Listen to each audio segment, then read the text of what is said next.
Welcome to This Week in Preps, presented by the Bradenton Herald. I am your host, Jason Dill, and joining me is my colleague at the Herald, John Lembo. We're going to talk a lot about high school football, but also touch on other fall sports. But John, I wanted to start with the big story today. Manatee's game on Sunday, the nationally televised game, just overall assessment on how they performed in the beatdown of Miramar. Well, once I think they got away from the distractions, the ESPN, the different uniforms for the Wounded Warrior Project, once they put that stuff aside and just played football, it wasn't really a contest. The second half, Manatee outscored them 35-0. Two big plays by Blake Keller, the defensive lineman, get more on him later. But it was just a game once Manatee settled in. I didn't think it'd be a 35-point spread, but Miramar is a younger team. But they got some athletes, and from the second half on, though, once Manatee took control, it was pretty much a done deal. Yeah, I thought it was a pretty sloppy first half for both teams. I mean, I don't remember how many penalties there were. You were there covering the game for the Herald, so I mean, you have the exact stats. Yeah, I think it was 75 yards combined in the first half for penalties. But the real big penalty that really cost Miramar was, I think, the first drive of the third quarter. It's a 6-6 game. Manatee gets the ball. And it would have been fourth and about 3 for Manatee's own 47, and Miramar is hit with a 15-yard personal foul penalty. That gives Manatee a fresh set of downs, ball into 38, and they score. And that was the first real bad discipline penalty we saw all game. We saw a lot of false starts, too many men in the huddle. We saw some kind of like penalties you see in week one, but that was a crucial one. That gave Manatee some new life, and from that point on, it was Manatee's game to lose, and they didn't lose it. Yeah, like I said, it was a sloppy first half, but then once they settled in, right. I mean, is Miramar really that bad? Because I didn't think it was going to be a running clock in the fourth quarter. Well, I mean, I know they're young. They had some key transfers come in. The running back, Cameron Rigby, was a transfer. The quarterback, Nick Gentile, was a transfer. But they're a pretty young team. It's not the same exact team that went to the 8A final last year and lost to Plant. But they're still pretty good. And I think things kind of unraveled on them. And you see that with young teams sometimes. They don't know how to stop the bleeding. And I think that's what happened to Miramar in that second half. Once Manatee kind of got the ball rolling and the big play, the pump block by Blake Keller became a touchdown. Now it's 20-6 in the third. Now it's a 14-point game. And I don't know if Miramar had that experience to kind of stem the tide, and Manatee did. And that was a deciding factor, I thought. Honestly, I don't think there's a team on Manatee's schedule in the regular season that's going to beat them. I don't even think Miami Central, which was number 1 in the country before the season started, based off their performance against Grayson, which is a good football team too, really good football team out of Georgia. Right. I don't think they're going to do anything against Manatee because they're a run-oriented team, and Manatee's defensive line is just so good. Well, we'll see. I mean, Manatee has a new linebacking core that really got better as the game went on Sunday. But, you know, Manatee goes to Venice this year, and that's a big rivalry game. I don't know if Venice on paper can match Manatee, but that rivalry has become so heated. There's a general dislike on both sides that, you know, that might, I'm not saying Manatee's going to lose that game, but that game might be a little closer, I think, than people think, just because of the rivalry, and it's probably going to be for the district championship. So you're right, though. I think Manatee is better right now than everyone on their schedule, and we'll see what happens as the year goes on. It's pretty much Manatee and everybody else. I know Palmetto will be much better toward the end of the season when they play each other. Right. And the Southeast game's always a big rivalry game, too. I still don't think there's a team, though, on their schedule. And if they do drop a game, I think it'll be in the state playoffs. There'll be some team that comes along, but for right now, they look unbeatable. Well, I mean, Miami Central, they didn't play good in week one, obviously, but a lot of teams make that switch, make that adjustment. We'll see what happens in a couple weeks. I mean, Manatee's big key is staying healthy. A couple years ago in 2010, Blakely got hurt. Their 2 interior D linemen got hurt, and that kind of derailed the train a little bit. Last year, not so much. They were a healthy team pretty much from the beginning to the end of the season. So that's their big thing. Can the key guys stay healthy? If they can, we'll see what happens. But 7A is a tough bracket. Did you do a smart thing and stay in the press box and not go down the field? I did. It was pretty hot. Yeah, it was ridiculous. I feel bad for the band members because there's no shade in that stadium. At least the fans had like some fans they were using, but to sit there in the wool, I'd still be in the shower if I was a band member for either side. I'd still be just scrubbing myself clean because that must have been. I looked at them and I almost cried a couple times. All right, we'll be right back with more high school football coverage right after this.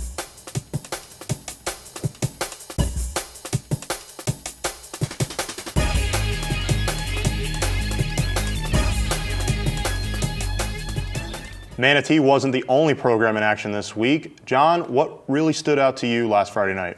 I was at the Southeast Largo game in Largo, and it was a tough loss for Southeast, obviously. They had that great 9-minute drive and lost in the game's final play. But the quarterback, Miles Braxton Johnson, really showed me a lot. I mean, he had some great poise on that drive. And Antonio Ray, the wide receiver, didn't play last year, and he was really impressive too. The problem with Southeast, obviously, is depth. For example, their kicker's hurt, and last week they lost Josh Grabsky, their punter. So they're kicking games in some hard times right now, but they showed me a lot. Largo's a pretty good team. They're a 6A team, and Southeast came about, I guess you could say, 7 seconds away from beating them. But a great 9-minute fourth quarter drive by Southeast, and I'm sure Coach Paul Meckley knows what he's doing, but I'm sure Coach Meckley is kind of emphasizing that drive as opposed to how it ended, because that drive showed me something that they really, I mean, like I said, Braxton Johnson managed the clock well. He kept his composure. I was very impressed with how he played, and I think the Southeast, they can just stem the injury bug that's already bitten them hard a couple times. They could be a player in that district with Palmetto. I know you saw them on Friday too against Riverview. Yeah, I did. I did want to say something about Southeast. I don't remember a team ever going for 2 at the end of a game against a Southeast squad to beat them. Well, I think the reason for that, and I wasn't in the Largo huddle, but that Southeast drive, like I said, was 9 minutes long, and it was getting really humid out. It was hot. I think Largo's defense was gassed because it took Largo 77 seconds to score. So their defense hadn't caught its breath yet. I think that was a big reason. I don't know if Largo's defense was ready for 3 downs to play defense in overtime. I think Coach Rodriguez thought, hey, we win or lose it right here. I mean, their defense, a lot of cramping up on that game on Friday. It got hotter as the night went on, it seemed. It got more and more humid as the night progressed. And I think that was a big reason why he went for 2. I don't know if they had the gas in the tank to withstand overtime. So it wasn't really a matter of the aura or mystique of Southeast kind of being gone? I don't think so. No, okay. I don't think so at all. I just think, like I said, I don't know. Their defense had no time to catch its breath. I don't know if they would have been ready. You know, you had that little 5-minute break or 3-minute break between the end of the game and overtime. But like I said, I mean, a lot of guys are cramping. A lot of guys are just really sucking in wind. I think Southeast would have been an advantage had the game gone overtime. Sure. And you mentioned Palmetto. I was there for that game, and what really stood out to me was Corey Crawford putting on his best Brian Poole impersonation. Guy's a wide receiver, probably the most talented wide receiver on their team, and he has to play running back in the second half, has a $131 on 14 carries, had an amazing touchdown run, a 25-yarder where he basically broke 4 or 5 tackles and then bounced off another guy on his way to pay dirt. The guy can do everything. He's just a pure athlete, in my opinion. He is, and I actually talked to Coach Marino after that game. He gave me a call, wanted to know what was going on in the rest of the county, and he was just really proud of the effort they gave, losing the quarterback, losing a running back, and to come back and win on the road.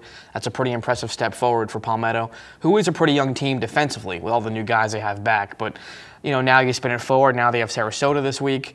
Another tough draw out of that county. Yeah, we'll talk about that game later on for sure. Sarasota is a much improved team, so Palmetto will have their hands full. It's a home opener for them, of course. Right.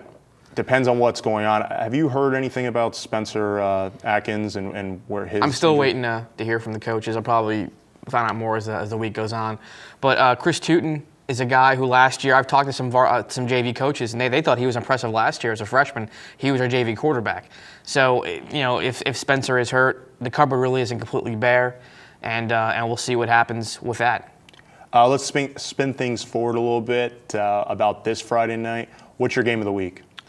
Well, I think Lakewood Ranch Southeast. Obviously, it's the one big inter-county game we have this week, and Ranch coming off a very good win against Braden River, a rivalry win, and Southeast coming off that tough loss in Largo. So we'll see how both of those teams bounce back. But, you know, it's always fun to see the 2 county teams play early in the season, and I think both teams have a lot to kind of answer for. Can Lakewood Ranch, you know, kind of come down off that high of beating Braden River, and can Southeast, like I said before, look at the good of their game against Largo and not hinge on how it ended. So I think it's going to be a pretty interesting week for those 2 teams. I think the Palmetto-Sarasota game's my game of the week. I know they're not 2 county teams, but Sarasota's really improved, and Palmetto's got a home opener, and it'll be kind of interesting to see how those 2 teams play out. Yeah, I agree, but yeah, I mean, I could see that game being a big one as well. Obviously, it's the smaller school, bigger school, and you're right, Sarasota has improved. And I think if, you know, obviously they're in Manatee's district, so I'm sure Manatee fans will be checking the game out too, because to see, you know, who they have to beat this week get in the playoffs. Sure. When we come back, you'll see who we chose as Players of the Week.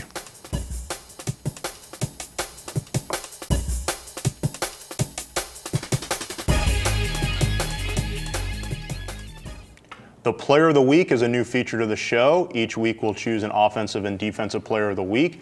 On defense, we chose Blake Keller. John, what made him stick out to you? Well, I think anyone who watched the Miramar game would say, what didn't he do to stick out? 2 block punts, 1 return for a touchdown, 2.5 sacks. That D-line is very good. When you can be the standout guy on that defensive line, that's like being the best guitarist in the Yardbirds. It's pretty impressive that he was the guy to kind of stick out and be that player. He's going to UCF. He's a tremendously talented player. He's a smart player, and he was my guy for Player of the Week defensively. There was some competition there because Broderick Waters, who didn't start for Palmetto on Friday night, had 2 interceptions, 2 key interceptions against Riverview to kind of put the game to bed. But Keller really made an impression on you? Well, yeah, and Manatee's Willie Smith had 2 interceptions as well, 2 pretty big ones. So a lot of good players defensively. But like I said, I mean, I think that Blake Keller, the punt he blocked and returned for a touchdown, that was to me the play of the game. And I think he made a huge difference. I mean, both of his punt blocks led to points. The first one tied the game at 6.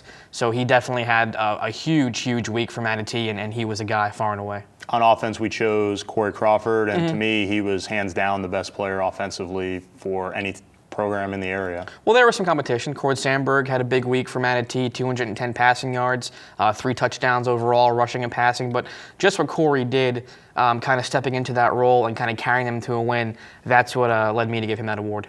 And exactly, when you take a wide receiver and make him into a running back, and Right. he does what he did in a half. And he pretty much wins the game for the team. Yeah, that was a crucial element of it, too. Exactly. Football isn't the only sport going on, and we'll touch on the other high school fall sports right after this.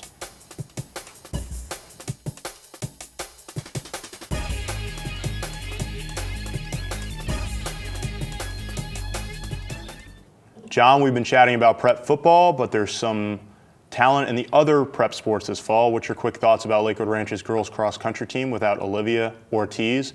And what do you make of the volleyball teams in the area? Well, to start with the first point, obviously Olivia Ortiz is Olivia Ortiz, and that's going to hurt the cross-country team a little bit. But they still have some good runners. I believe Zarella's back this year, so they're going to be a tough out. I still say they're the best cross-country team in the county, hands down. We'll see how that translates into regional and district and state. As for volleyball, Manatee, I saw them play Southeast last night, and they're very good. 2 good hitters in Allie Clemens and Becca Butler. But the team I like is St. Stephen's. They're 3-0. They were a district runner-up last year to Mooney, and they have 2 of the best players in the area, Tori Bayech and Melissa Johnson. Very good. They're going to be a tough out this year, and I think they might be the best team in that district. It's them, Mooney, BCS, ODA, and I think the number 1 seed is theirs to lose again. So, but speaking of other teams, we had a state championship golf team last year. Doesn't happen all the time here. So, what do you see at Lakewood Ranch? Can they repeat?